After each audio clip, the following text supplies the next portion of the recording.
Welcome to toy-polloi. Hello and welcome to another video from toy-polloi. Now, I've recently shown you how to make a new cape for a vintage 12-inch Boba Fett, but another thing that is commonly broken on these figures is the antenna on the side of Boba Fett's head. As you can see here, my one on the right has the little antenna in place, but the one on the left, it has snapped off, and this is quite often how you will find them. So today I'm going to show you how we can make a replacement version of the antenna.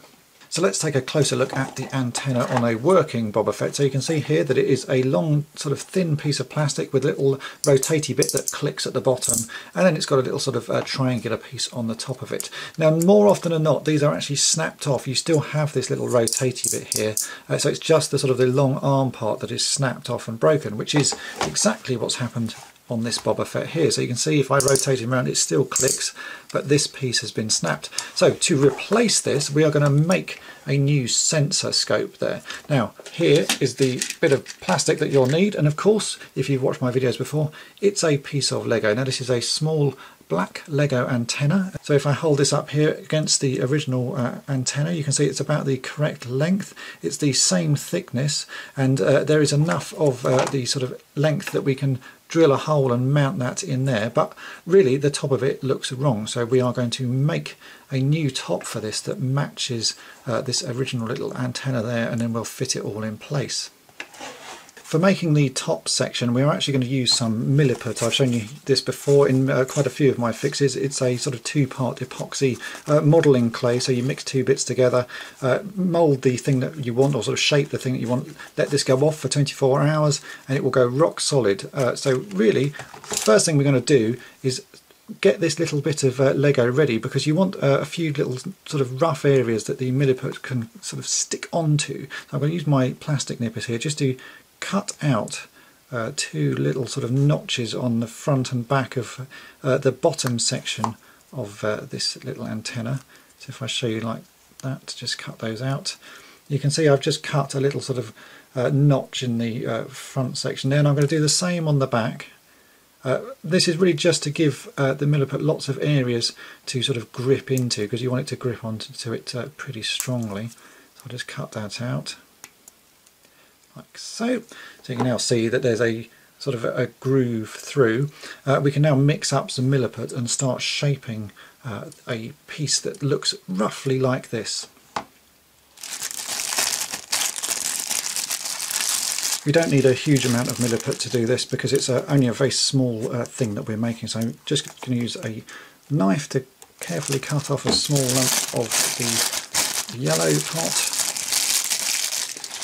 and then I'll do the same amount of the grey part. Again, just a small amount like so.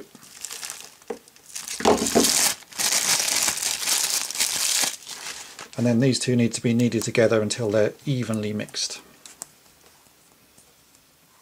Now that the milliput is mixed, we can start trying to sculpt this little end piece. So I have my Boba Fett here that has the original little antenna piece that I can copy from that. If you don't have one, then you can easily find photos online of what it should look like. So I'm just going to break off a small piece of milliput. You don't need a great amount. Like so. And I'm going to push this into the end. And you can see the reason I've done the little cuts now is so that we can push this in and get a good fixing on it. And I'm just going to sort of mould this around and start roughly trying to form a shape that looks a little bit like the antenna. So just sort of shaping it roughly by hand so that we can sort of work out that we've got enough of the milliput on there.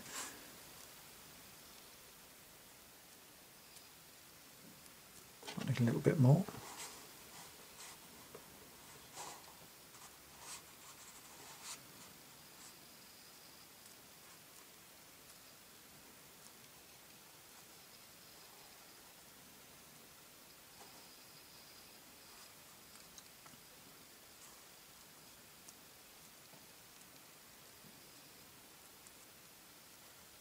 So that's starting to look like about the right amount of milliput. And now what I'm going to do is I'm going to take a knife that's got a nice flat edge to it, dip that in a bit of water, because you can easily sort of mould milliput if you've got a nice wet surface, and then I'm going to start shaping this and trying to get some nice square edges using the edge of the knife.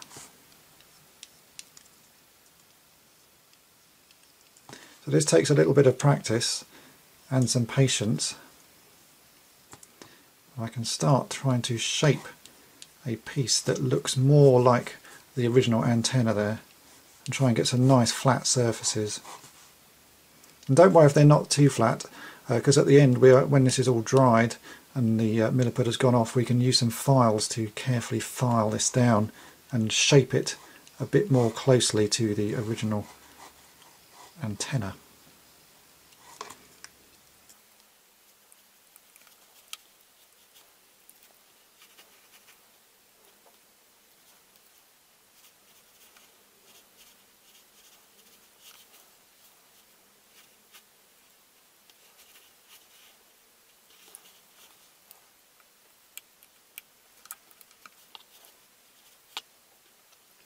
So there you go, that's a sort of a rough approximation of what the original little antenna looked like, as you can see there.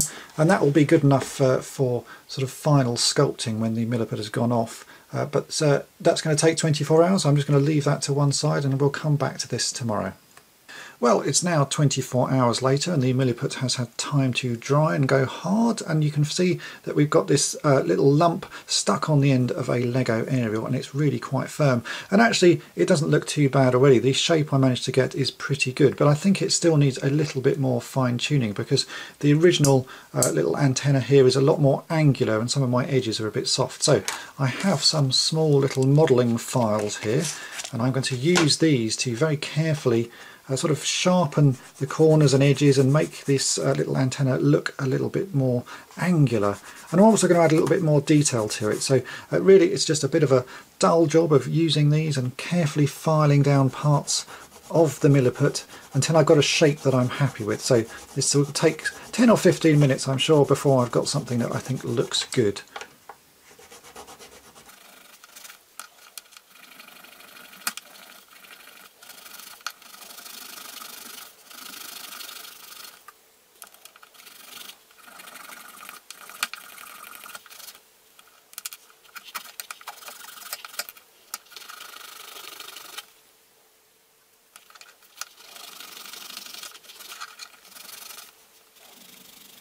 So after a fair amount of filing, I'm left with this, and as you can see, that's not a bad representation of the little antenna there. I haven't got the little bit of detail on the top of it, but the shape of that is pretty good. I don't want to go too far with it and make it sort of too accurate. I'm sort of looking for something that's just a rough representation really, because by the time this is painted black, I think it will look pretty nice. I've actually made two of them. I thought I'd while I was sort of making them, I made a couple just because I wanted to have a bit of practice. So you can see I've got two that look pretty good really. So really all we've got to do now is paint these, and then we can work out how to attach it to the broken Boba Fett that I have. So let's get these all painted. You can really go about painting these in any way you want. I'm actually going to use spray paint, but I thought I'd show you a couple of other alternatives. You could use Humbrol acrylic paints. This is number 21, which is a slight gloss to it, so would match quite nicely. Or you could even just use a permanent marker if you don't really want to go down the painting route, so something like that. And we can easily just sort of colour in the milliput to match. I'll just do a little quick bit here so you can see what it looks like and how close it's going to go. So that actually doesn't look too bad, but I'm going to be using just some normal sort of car spray to spray the top part of this black, which has a nice gloss finish. Okay, so these have now been spray painted. As you can see, the black matches quite nicely, and if we hold up this one here to the original sensor scope radar antenna thing, you can see that is a pretty good match. It doesn't look exactly the same, but I'm really happy with how that's come out, considering it is just a Lego aerial with some milliput on the top of it, and I think that should look quite nice by the time we've attached it to the broken one. So let's go ahead and we'll see about how we can attach that to the broken antenna. When you find these broken, they're normally broken in the same way, sort of slightly above the main sort of holding area, or right at the bottom, and really there's no point in keeping this little bit that's left, so I'm just going to use my plastic nippers to nip off that and make it as flat as possible to the original sort of larger, rounder fixing there. So I'm just going to carefully cut that off like so. That's cut pretty nicely. Let's just have a quick look at that. So you can see that's quite a flat little cut there. Now, the next trick is we've got to drill a hole in here that we can attach this to, because the way this little head bit works is the actual clicky bit is inside the head. So there is a sort of a post that goes inside, and there should be enough that we can drill maybe sort of 3, maybe 4 millimeters of a hole into that, which we can then insert this into and glue it in place. So the drilling of the hole is going to be the tricky bit. I have here my drill with a 3mm drill bit, and really it's going to be a case of very carefully drilling a hole. Now, you've seen me do this before. I am quite practiced, as I say, at doing this, but if you're not, take it very slowly, and you may want to drill a smaller hole first, but I think I should be able to drill this quite easily. Let's just have a go and we'll see.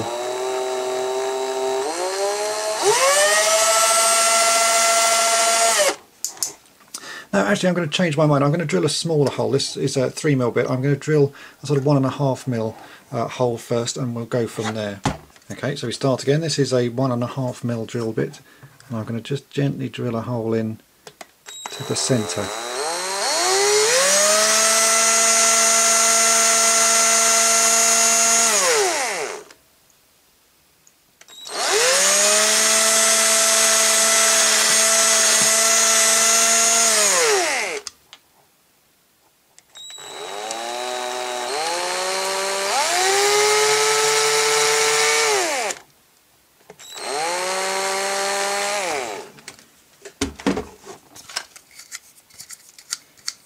That looks good. Now, with the 3mm hole, this little Lego peg should push in pretty firmly. You may not even need to glue it, because the hole should be quite a tight fit. Oh, it fits really nicely actually. Look, you can see that works quite well. I am actually going to glue this, and I'm going to trim this down slightly. The bottom of the Lego areas, or the top as it should be, is rounded, so I'm actually going to just trim that down to be flat, like so. Again, just using a pair of plastic nippers. And we can just check that that still pushes in the hole, which it should do. Oh, actually it's a little bit tight now, just because this has got slightly burred edges, so I'm just going to maybe just trim those a little bit.